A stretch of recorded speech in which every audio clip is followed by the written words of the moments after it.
YouTuber कोण? Rahul Kulkarni. Rahul Kulkarni official हा YouTube channel आजपासून तुम्ही नियमित पाहायला सुरुवात करा.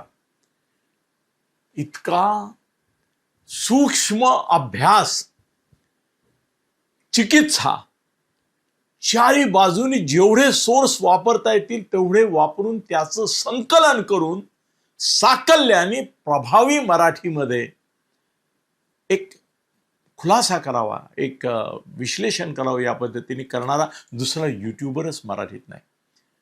या इराण आणि अमेरिका आणि या युद्धाच्या संदर्भात मी कुठलाही हिंदी इंग्रजी चॅनलपेक्षा राहुल कुलकर्णीचा चॅनल विश्वसनीय मानतो. कधीही प्रतारणा करत नाही तो सत्याशी. अत्यंत सत्यनिष्ठ असा राहुल, अभिनंदन.